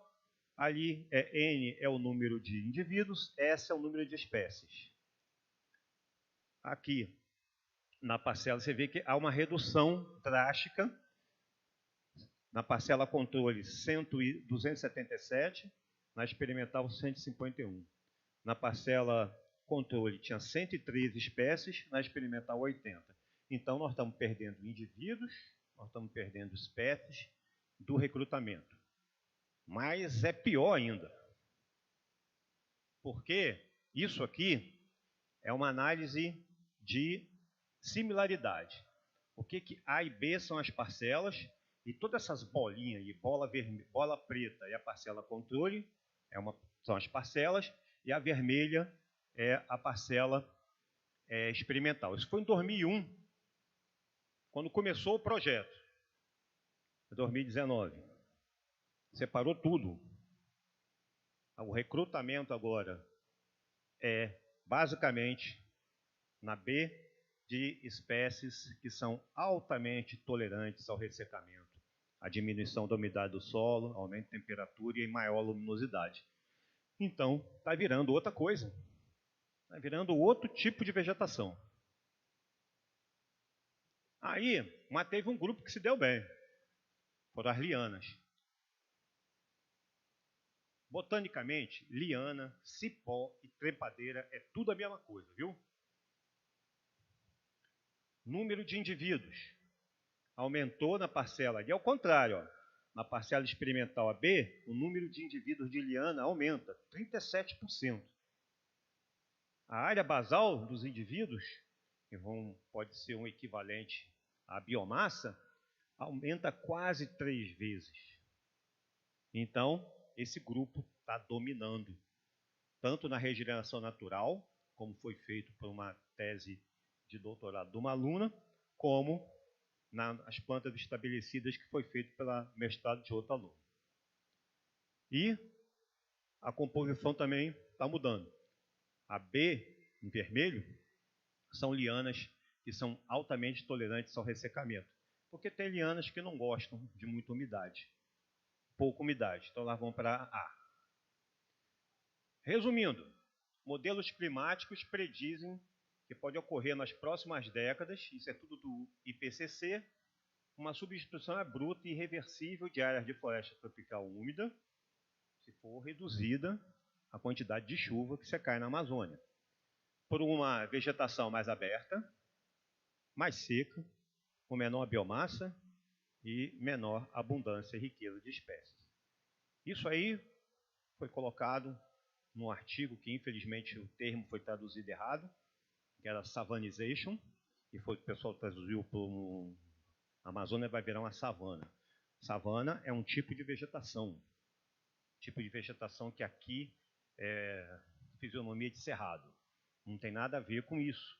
O que está virando é uma floresta mais pobre, com menor biomassa, menor abundância, menor riqueza de espécies, extinção de formas, desaparecimento de formas de vida. E esses resultados, meus amigos e minhas amigas, são só 20 anos. 20 anos foram suficientes para acontecer tudo isso aí. Então, a Amazônia pode virar isso aí, ó. Cadê a regeneração natural? Cadê os arbustos? Cadê as árvores novas? Será que esse é o futuro da Amazônia com as mudanças climáticas? Então é isso. Muito obrigado.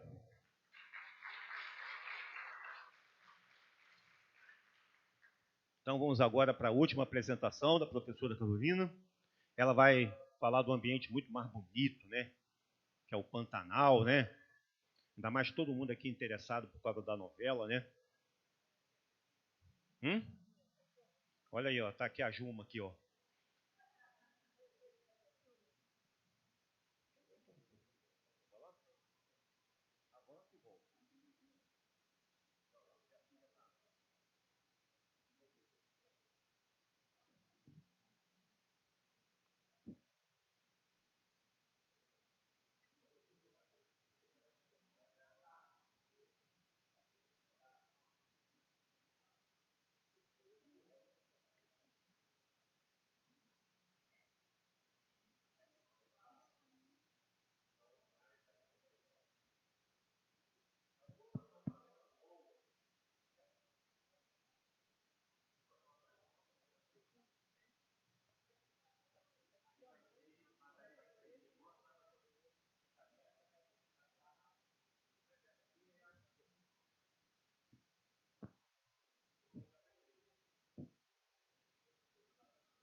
Boa tarde a todas e a todos. Eu vou falar do Pantanal, né? Nosso projeto sobre dinâmica do Rio Paraguai, que é um tema mais geral, né? E dinâmica do curso de inundação, que é esse movimento das águas ao longo do ano, no sistema ecológico e sociocultural do Rio Paraguai, no contexto da reserva da biosfera do Pantanal. Então, a gente meio que delimitou uma área no Pantanal onde a gente vai trabalhar. Está trabalhando. Aqui é uma visão do Pantanal, né? Também falando que é a maior área inundável contínua do planeta e que nos últimos anos 21 e 21, a 2020 e 2021, sofreu ameaças, né, sofreu secas e incêndios. Nosso sítio, aqui não tem o marcador, tem aquele ponto vermelho, lá tem 2 lugares. Um está no tributário do Rio Paraguai, que é nossa coluna vertebral do Pantanal. Eu falo nosso porque eu sou de lá, né? A coluna vertebral do Pantanal é o Rio Paraguai. Então, o principal tributário dele é naquele ponto vermelho do lado direito. E lá tem uma grande baía, a terceira maior baía do Pantanal, que são Lagoas, né? Nossa planície de inundação é rasa, diferente da planície de inundação daqui da Amazônia. E ali sofreu severa seca, que chamou muita atenção em 2020 e 2021. E então ali é um sítio nosso que a gente estava lá assim, a pedido do CNPq, a gente ia estudar só esse local aqui do lado esquerdo, naquela linha azul ali, que tem marcador aqui, ali é uma ilha, que é a Estação Ecológica de Itaiamã, é uma unidade de conservação, um sítio Ramsar e uma área nuclear, uma zona nuclear da Reserva da Biosfera do Pantanal. Não sei se vocês sabem, mas no Brasil, pelo menos no Pantanal, as áreas núcleos da Reserva da Biosfera, elas são nas unidades de conservação. Então, a Estação Ecológica de Itaiamã foi a última, também o último sítio Ramsar, da Convenção Ramsar, que foi criado em 2017. A outra não, a Bahia está dentro de uma comunidade tradicional, mas ela é uma Bahia muito bonita, com muita história, com muitas lendas, com muitos mitos. Aqui, qual é o objetivo nosso? Né? Nosso estudo é a manutenção dos estudos que a gente fez de monitoramento da inundação, da biodiversidade associada à inundação e também de padrões de processo associados com o curso de inundação e também dos grupos sociais que estão no entorno. Né? Opa. Aqui a nossa equipe não está completa, a nossa equipe aqui. Essa é uma equipe que a gente fez uma viagem de 10 dias no Rio Paraguai, né? Então, nessa viagem, ampliou um pouco a nossa área de estudo também. E nós temos, aqui, bom, eu coordeno, a Solange, que é a vice-coordenadora, aqui são as pessoas que trabalham. Nós temos 10 pesquisadores que não são da universidade e 23 que são da universidade. Aqui nós temos nossos parceiros, então, aqui do Pará nós temos o Museu Guild, tem a Universidade Federal não é o nome de Rural, né? Com uma pesquisadora cada, e tem todos os parceiros, no Pantanal a Embrapa, o FMT, a Universidade Federal de Rondonópolis, de fora tem então o Museu Guild, a Universidade Federal do Pará e o FRJ, e tem uma ONG, o Instituto Centro de Vida. Então, nós dividimos assim, uma linha do tempo. Nós somos novos no PELD, nós estamos começando a segunda fase. Então, em 2017, a gente fez o delineamento amostral, aí começamos a monitorar, publicar.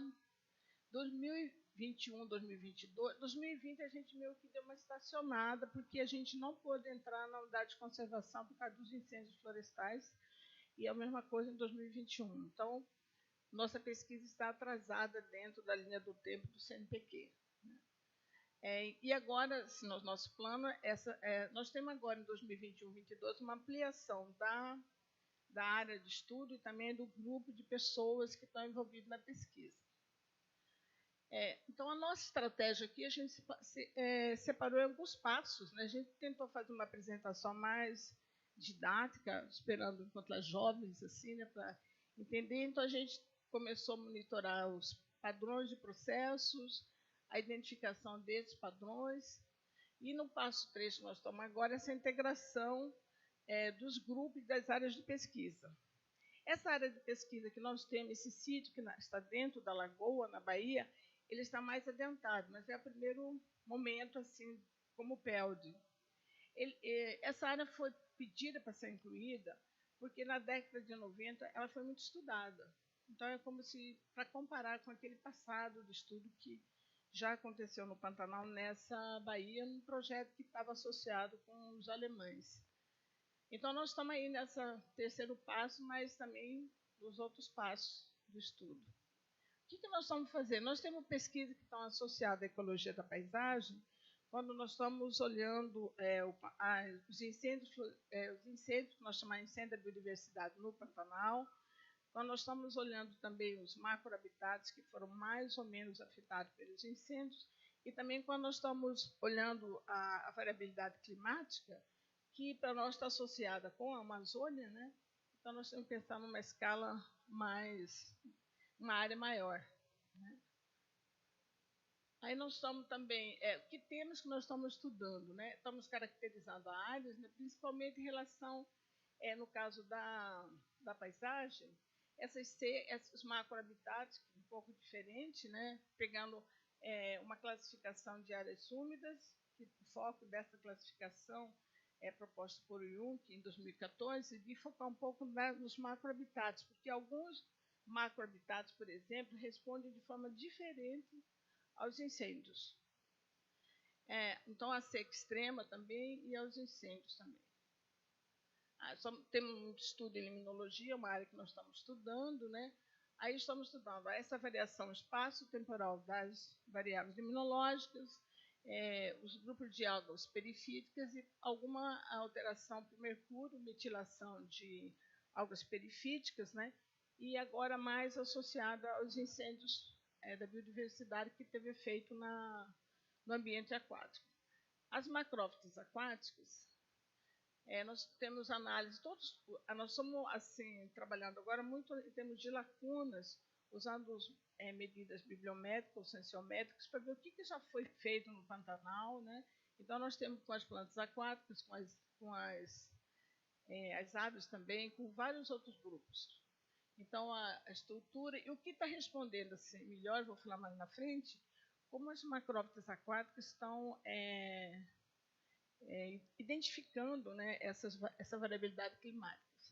As arbóreas e arbustos, nós temos uma espécie lá, que é a eritrina, esqueci o nome dela agora. Ela é uma espécie assim, que é monodominante, você falou, né, bem das monodominantes. Essa espécie, ela é distribuída no Brasil todo, mas no Pantanal ela tem essa formação monodominante.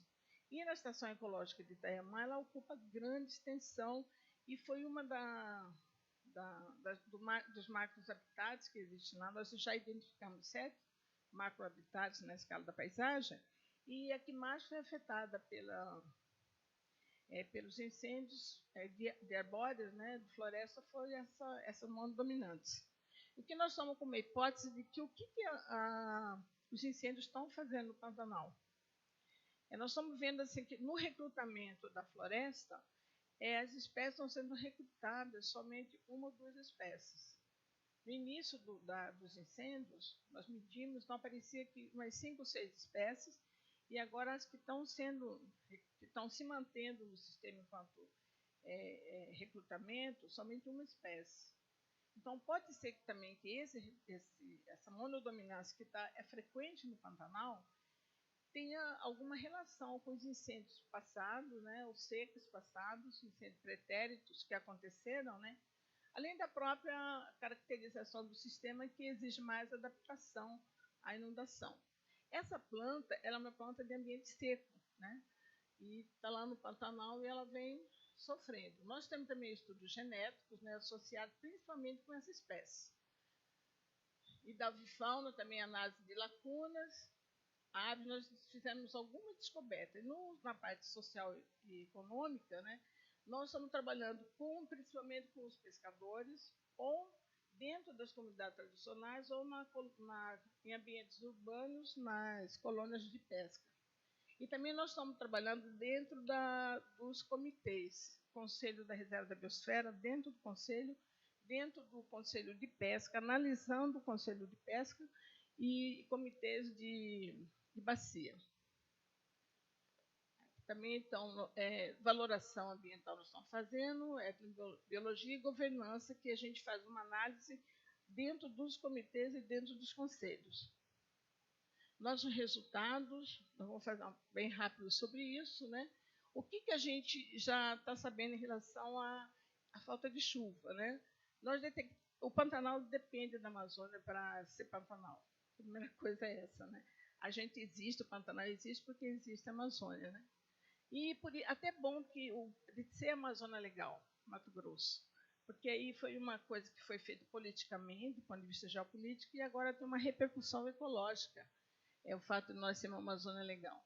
Então, em 2015, já havia estudos mostrando o deslocamento temporal das chuvas, por outros autores, nessa faixa vindo da Amazônia até o Pantanal, mostrando que o Pantanal estava reduzindo a chuva, né? Deslocando o período da chuva, a chuva começando mais tarde, terminando mais cedo.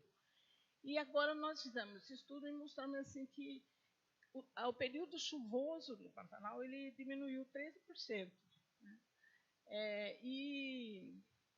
E a massa d'água em 2020, ela também diminuiu muito a massa d'água. Isso tem um reflexo também na biodiversidade, principalmente das macrófitas aquáticas. Vou falar mais na frente aqui, né? Aí os incêndios, houve uma perda de 30% no Pantanal como um todo, no estado de Mato Grosso, no Pantanal foi 40%.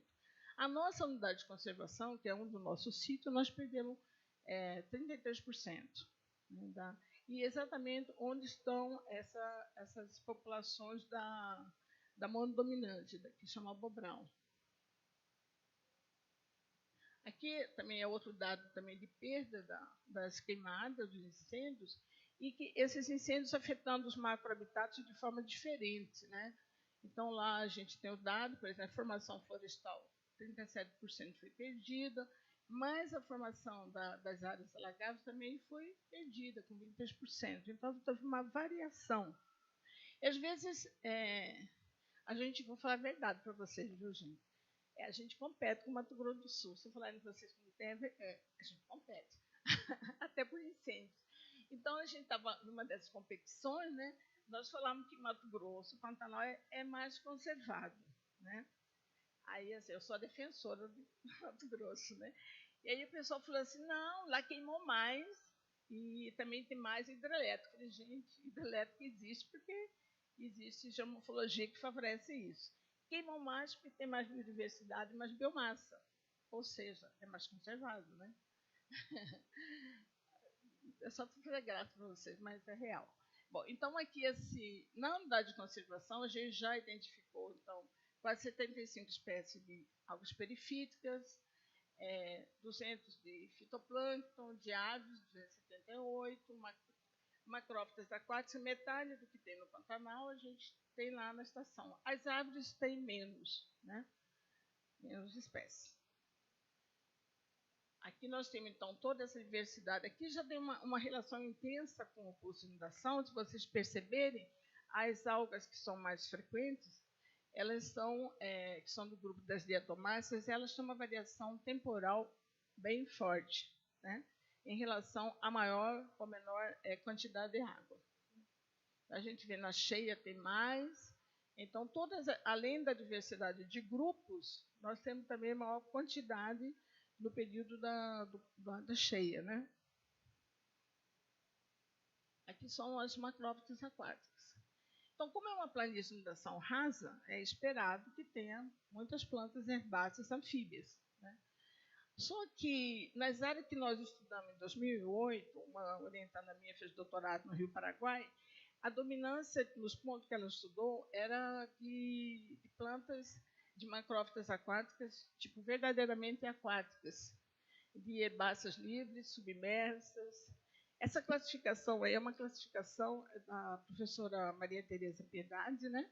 Que é diferente de outras classificações. E o que a gente aconteceu? Nós medimos em 2020, essas espécies elas foram substituídas, a maior parte delas, dos pontos, pelas macrófitas aquáticas anfíbias. Então, essa dinâmica da água, essa seca, esse aumento da seca, não foi assim em 2020, ela já vinha acontecendo. Para que uma comunidade de plantas se estabelecesse, ela precisou de mais tempo. Então, em 2020, 2018, na realidade, já tinha essa comunidade instalada. Então, mostrando a tendência de seca do Pantanal. Mais seco, então a gente está perdendo Aqui nós temos também ainda essa espécie aí de trina, ela também foi estudada do ponto de vista da variabilidade genética, e nós temos 3 pontos de amostragem que a gente descobriu 3 grupos genéticos ao longo do rio Paraguai, de um afluente, mostrando assim que o rio mantém o fluxo gênico, está bem conservado na perspectiva dessa espécie. Né? Aqui eu estava discutindo com o professor Barelli hoje, mostrando assim, ele me explicando mais ainda, como que nesses 3 grupos e áreas diferentes do Rio Paraguai, dos afluentes, há uma mistura dos 3. Aqui é uma dominância dos grupos e tem uma entrada de outros 2 grupos genéticos também nas populações, né? Mostrando assim, a variabilidade ao longo do rio, né? E também o fluxo gênico. Então, a gente está mostrando assim, a pesquisa nossa, desde paisagem a diversidade de populações. Ali ainda mostrando a distribuição dessa espécie na estação ecológica. Aqui é um estudo mais de aves, né, também relacionado com as áreas úmidas, né. O que a gente mais estudou lá são aves aquáticas, né. O que mais se estuda no nosso... não porque as outras pessoas não vão no campo, é que a aluna que fez mestrado, doutorado, ela é bem produtiva, né. Então aparece mais o estudo que ela fez. Aqui eu quero mostrar para vocês, aqui mostrando assim uma espécie, né, também de uma ave migratória, que ela não tinha, a distribuição dela não estava no Pantanal, então a pesquisa do PELD mostrou essa distribuição, mostrou a quantidade, como o Pantanal sustenta muitas aves migratórias, né, que vêm do norte, do hemisfério do norte. E aqui assim, já essa parte mais socioeconômica, né, mostrando assim, aqui é uma proposta, nosso grupo fez uma proposta de uma unidade de conservação, e a gente mostrando como os municípios ganhariam mais ICMS ecológico se essas unidades fossem escolhidas, né? E que tipo de unidade garante mais ICMS ecológico? A gente está propondo para ser um monumento natural, e porque tem uma aceitação, a gente ainda não entregou para o governo, porque é uma aceitação devido a essa área ter sido sofrida extrema seca, né? Então, a gente tem esse estudo só foi feito uma vez ainda, não tem uma replicação, né? Então, agora que a gente vai fazer um segundo monitoramento, várias unidades de conservação, nós fizemos esse estudo também da valoração econômica da unidade. Aqui é um estudo de etnobiologia, né, de etnobotânica, mostrando um estudo que foi feito em 2000 comparado com 2020. O que aconteceu com essa comunidade em relação à seleção de espécies de uma morraria? Morraria são os morros que tem lá, né? Qual é a categoria de uso dessas espécies, se essas categorias estão sendo alteradas com o passar do tempo, se as populações humanas elas estão substituindo essas etnocategorias. Então, não houve uma variação assim, significativa aqui nessa perspectiva da etnobotânica. E aí, ali é uma forma como a gente trabalha nos conselhos, né? A tese de um aluno meu, o Sérgio, ele fez uma análise do Conselho de Pesca, né, por meio de análise de redes sociais, né, quais as interações que os stakeholders, os grupos sociais, mantinham nos conselhos, os agrupamentos, em função de normas, leis que eram discutidas, né? Então, ali tem os ajuntamentos dos grupos em função da aprovação ou não das leis, em que momento esses grupos sociais se juntavam. Tipo assim, no momento que era para ser definido o período da Piracema, quem se juntava, quem se alinhava, quem era aliado, quem não era aliado.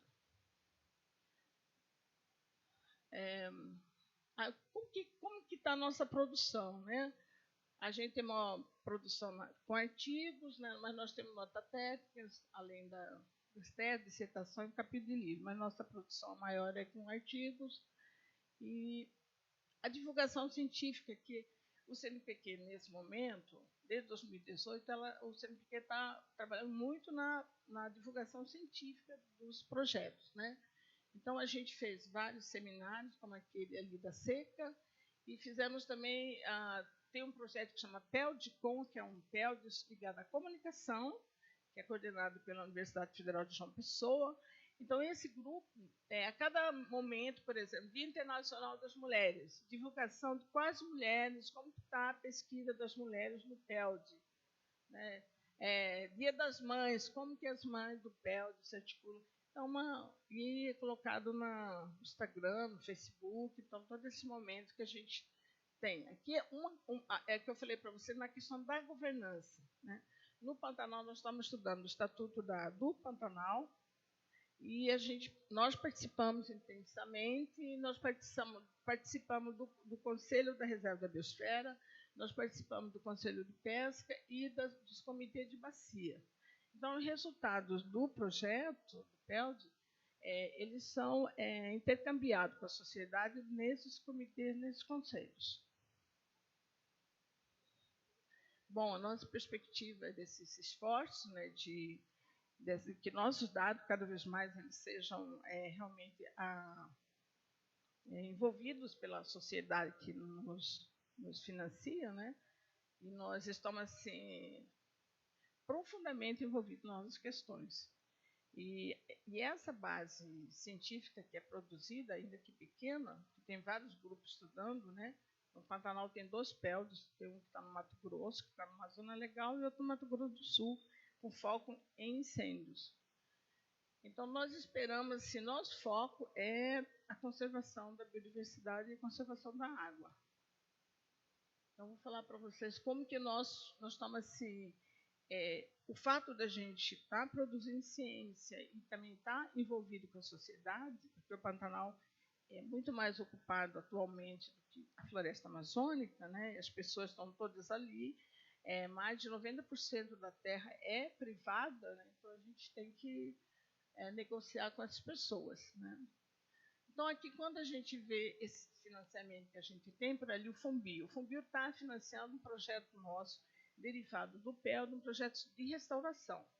Então, aquela parte queimada da estação ecológica, a gente começou agora, no início do ano, a restauração da estação ecológica e o monitoramento de todas as áreas. Nós temos 15 parcelas no Pantanal, ao longo do Rio Paraguai. Essas 15 parcelas estão sendo monitoradas e a estação ecológica ela está sendo recuperada, né?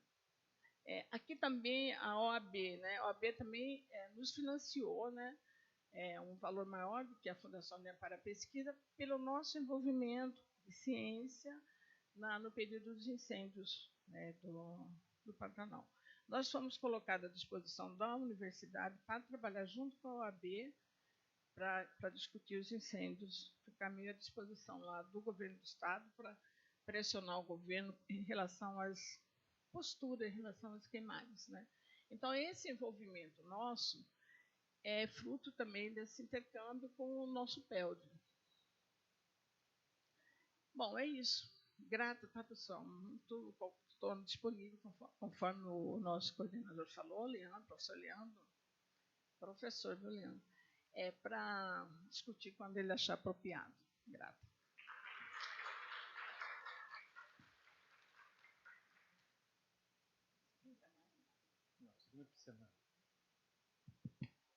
Bom, como eu já recebi aqui uns 5 puxões de orelha ali da nossa, que o tempo está um pouco estourado, então a gente vai abrir para algumas poucas perguntas, se tiver alguma, né? Para que os palestrantes possam esclarecer alguma dúvida que vocês tenham. A gente não vai sentar ali não, tá? A gente vai ficar por aqui mesmo. Então, alguém tem alguma pergunta aí? Então, por favor, identifique-se e diga para quem é a pergunta, né? Olá, boa tarde, pessoal. Me chamo Leonardo, sou biólogo formado aqui pelo FPA, mestrado e doutorado no Museu Goethe. Eu tenho uma pergunta para o Leandro, uma para o Josi e uma para o Ben. São perguntas bem curtinhas, assim, eu acho que vai ser rápido. A primeira logo vai seguir a ordem de apresentação, então para o Ben, né? Ele mostrou no mapa, falando que dentro das pesquisas, né, do PEL de transição, que eles, através de dados, conseguem demonstrar que a Amazônia está, inclusive, mais ao sul do seu domínio atual reconhecido, né? E a minha pergunta para ele é: como é, então, que está sendo a conversa com quem está querendo tirar o Mato Grosso da Amazônia Legal? A pergunta para o Jos é sobre a área de Bragança. Você mostrou vários dados sobre florestas secundárias, né? Que o recrutamento das florestas secundárias não está acontecendo, porque, óbvio, né? Perdeu muito, tem pouquíssima área primária ao redor lá das áreas de estudo de vocês, mas eu queria saber se existem dados ou não existem dados sobre as florestas primárias remanescentes, e se existe algum tipo, se tem como fazer essa medida de, tipo, por exemplo, esse recrutamento em relação à proximidade dessas áreas primárias. E para o Leandro, minha pergunta em relação ao Secaflow é se eles têm algum tipo de medida, porque também, de novo, né, voltando aqui à questão do recrutamento da área, né, recrutamento da vegetação, eu fico imaginando o quanto os outros componentes da biodiversidade, né, por exemplo, cutias, os porcos ou aves que passam ali, o quanto aquele sistema que está bloqueando a chuva também não está bloqueando a passagem de outros animais que fariam a dispersão de semente, por exemplo, se vocês têm um controle disso nas análises. Obrigado. Eu vou responder essa que é mais fácil. Na verdade, pequenos e médios mamíferos, eles não são afetados, eles atravessam. A trincheira tem tipo 1,5 metro de largura e 1,5 metro de profundidade, recoberta com plástico. Isso não é barreira para mamífero de médio porte. Mas a avifauna também não é muito influenciada. O que ocorre em termos de dispersão, ela normalmente, a Aedes, ela passa por cima, leva e não acontece nada. O que acontece é que quando, principalmente, alguns grupos de invertebrados que poderiam fazer esse trabalho não fazem porque eles estão colapsando. Isso não apresentei resultados, mas fazemos trabalho com formiga, com cupim, esses grupos que são altamente afetados. Processos estão sendo altamente afetados. Na apresentação que eu vou fazer de sexta-feira, aí eu vou mostrar em detalhe desaparecimento de fungos, desaparecimento de outros grupos biológicos que são importantes, aparecimento de impacto de cupins que estão fazendo a festa lá.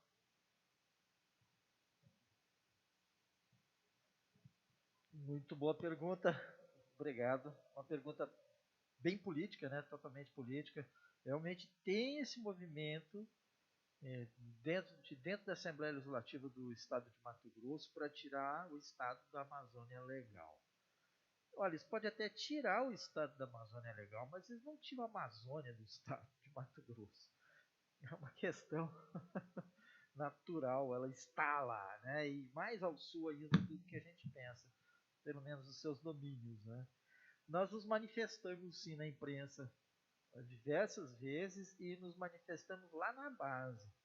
E, gente, sempre que aparece um problema desse, que é muito frequente em Mato Grosso, né? No Pará também, estados vizinhos e tal, e Rondônia, Amazonas também agora está começando a aparecer muita coisa nesse sentido, que é os defensores de expansão do agronegócio em áreas novas. Mas nós temos como expandir o agronegócio para cima, não para os lados. Nós temos plenas condições, eu mostrei ali alguma coisa rapidamente, né? E aí a gente vai lá na base, que são os municípios, conversar com os prefeitos. E aí dizer, olha, gente, a gente pede recurso que vem para o Brasil de fora, recursos federais que vão para os estados e que são destinados a projetos na Amazônia Legal e benefícios em relação à Amazônia Legal. E então isso aí parece que eles colocaram em banho-maria, foi meio que um golpe publicitário para agitar as bases, né, do pessoal que gosta de expansão, de expandir em áreas novas, que no fim é muito mais especulação imobiliária. Eu não sei o que a professora Carolina acha, né, que ela viu, participa bastante da política, mas até o momento eu acredito que a coisa ficou em banho-maria. Para esse ano agora não vai se mexer mais. Talvez não se mexa mais nisso, né? Mas vamos ver, estamos atentos. Posso responder rapidamente a pergunta? É muito difícil. A equipe do campo achou, ficaram muito felizes, acharam um fragmento de floresta primária não muito longe. Em 2019 mostramos isso, tem biomassa, estoque, diversidade. Voltamos e já estava sendo degradada por corte seletivo. Então é muito difícil. Mas eu acho que, em geral, essas áreas de mata primária são mais sensíveis ainda do que as florestas secundárias. Estou envolvido num estudo da Mata Atlântica que tem essa dinâmica dos dois ao longo do tempo, as primárias sofrem muito mais do que as secundárias, porque são mais altos, tem mais necessidade de quantidade de água. Galera, me falaram aqui que devido ao adiantado da hora, a gente vai ter que encerrar. Então, quem tiver alguma pergunta depois, pode estar em contato com os pesquisadores, através de e-mail, esse tipo de coisa. Pelo que eu entendi, a gente tem que abandonar o hangar correndo. Não eles fecham e deixam a gente trancado aqui dentro. Hã? Tá, 1 minuto, hein? Senão ela me bate. Professor, é o seguinte, é que, na realidade, é um projeto de lei que está na Câmara, né? O deputado federal que está lá, né? Então, nós temos essa repercussão na Câmara, tem na Assembleia, né? Só que agora Mato Grosso está sob pressão, né? Então, essa sessão, por isso que ficou em stand-by, porque tem mudança de lei no Pantanal, tem abertura de casa em Mato Grosso, tem todas essas coisas sendo discutidas hoje, né? Então, lá você tem que escolher em qual fronte você vai trabalhar. Então, se cada um escolhe uma, né? Porque senão não damos conta das 10 que tem lá. Obrigada, tá?